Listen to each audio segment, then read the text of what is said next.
Welcome to Believers Talk, and in this edition, we want to talk to you about the most recent trade, Marshall Newhouse being traded from the Buffalo Bills to the Carolina Panthers for unconditional 2021 draft pick. And I wanted to answer some questions about LeSean McCoy. My last live feed, some people were on here asking if I think LeSean McCoy should be traded. I've been hearing that a lot recently, so I want to talk about that a little bit. But first, before we get into that, welcome to Believers Talk. My name is Joe. For those of you who do not know already, subscribe to this channel. We will continually give you Bills content. We do live play-by-play and reaction for the games. We also go live for pregame, postgame.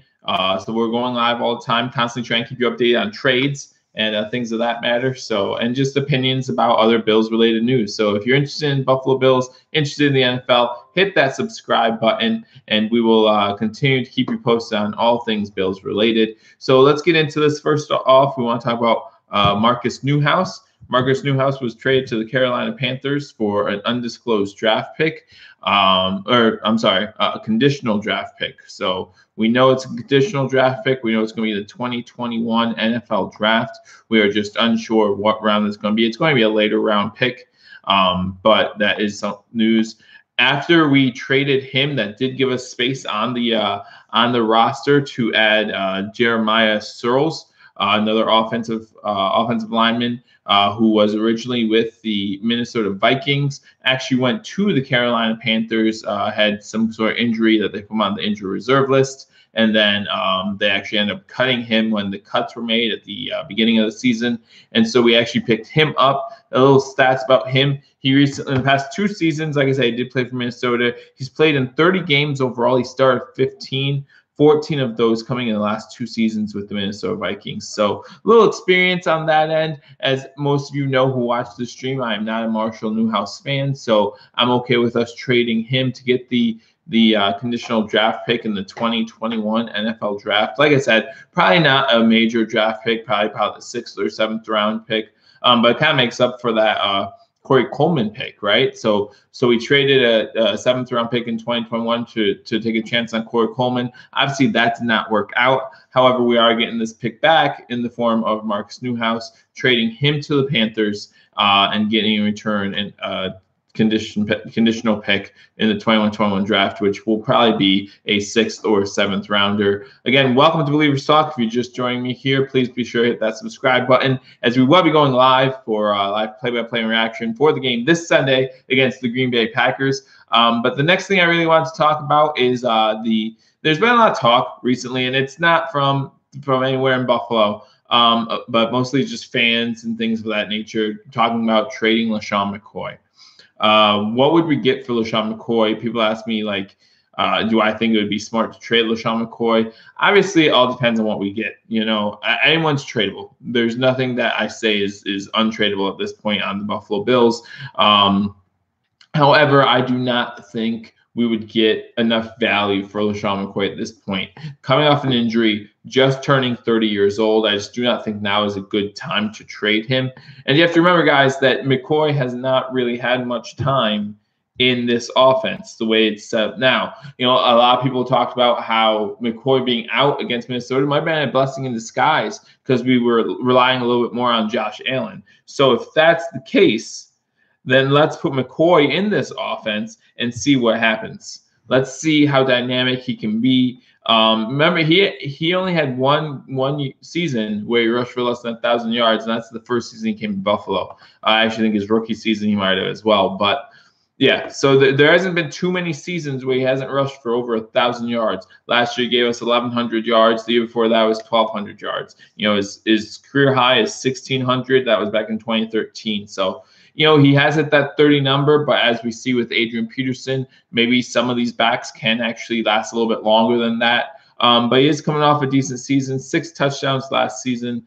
So we don't want to just give up on him just because he got hurt. And like I said, I don't feel like the value would be there to trade for him. I mean, what would we get is pretty much the key. I don't think we could get right now. I don't think we get anything more than a 3rd round pick for him.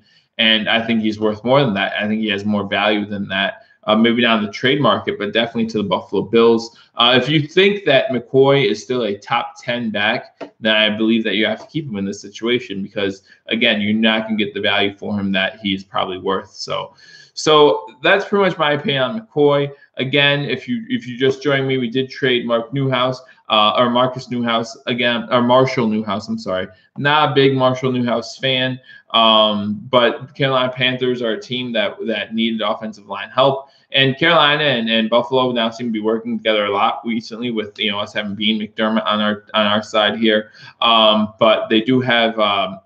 The Carolina Panthers have a lot of injuries on that offensive line, so we handed over Marshall Newhouse for that 7th round pick in 2021.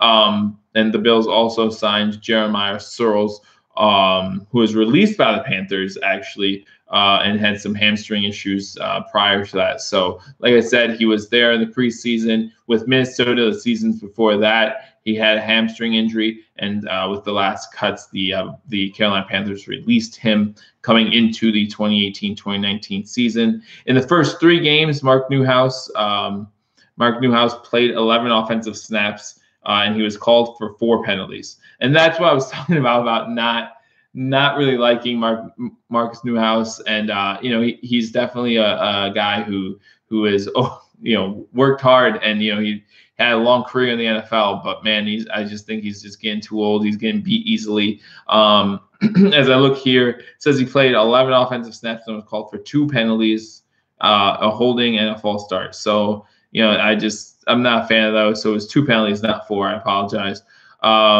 We signed him to a 1-year contract in March, $1 million signing base salary and a $500,000 salary bonus or signing bonus. However, with the trade, that could mess with some of those numbers there. His trade could elevate Connor McDermott into the top backup offensive tackle role for the Buffalo Bills behind Deion Dawkins and Jordan Mills, according to this report here. So that's a little update. Again, we want to keep you updated on all the news here on Believers Talk. Do you think the Bills can make the playoffs? Well, the Bills tend to do this a lot with their fan base. After watching the first 2 games, you would have to say no way. But the way they play against Minnesota, not only beating them in Minnesota, but also just the way they beat them. I mean, it wasn't even a close game. I mean, we were up 27-0 at halftime. I thought for sure in the second half the Minnesota Vikings would make a run of some sort, make it a game, if not take the lead at some point, and make us have to fight back. But it just never happened. I mean, even their touchdown late was scored maybe with 3 minutes to go in the 4th quarter.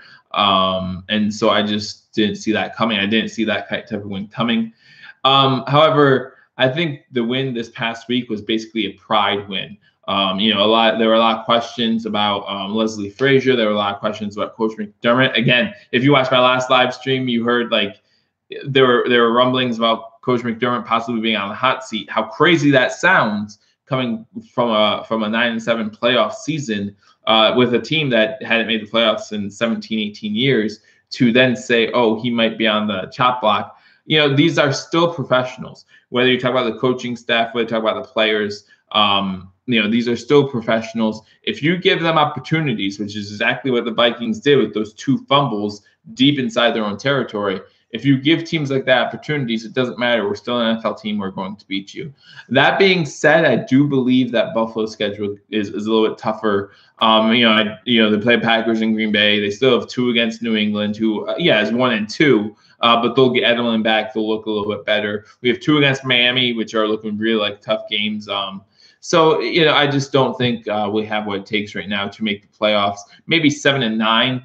Would be like the tops that we could do, maybe 6-10. I just don't see that happening. I mean, I'd love to be surprised, right? I would love to be surprised. I would love to see this Bills team make the playoffs, but I just don't see that happening this season. I think next season, grooming Josh Allen this season and getting him consistently better will help us out a lot next season when you talk about salary cap space, what we're going to do with that cap space, and how many more weapons we can add to this team, make this team a lot better. And then next season and the following season, I think we can look towards playoffs and maybe even deep runs in the playoffs. So that's what I'm looking forward to. CR, go Bills. Thank you for joining me on Believers Talk again. If you haven't already subscribed. We'll be going live every Sunday for the for the Bills games, giving live play-by-play, live reaction, things like that. If you haven't been there, we have a lot of fun. If you have been there, make sure to follow us this Sunday as well as we get ready to play the Green Bay Packers in Lambeau Field. I will be doing a preview for that game tomorrow during the halftime of the Thursday Night Football game, just like normal. So if you want, you can stay tuned for that. And then Sunday will be the game, and then Monday or Tuesday we'll do post game. It's gonna be the same every week, guys. So hope you look forward to it. I look forward to it. We've hit over 100 videos, so I appreciate that. I appreciate all of the supporters, all of our subscribers who have subscribed to us throughout the year, and we look forward to put many more videos. So again, join me this Sunday when the Buffalo Bills go against the Packers. Join me tomorrow as we pregame that. But till next time, go Bills.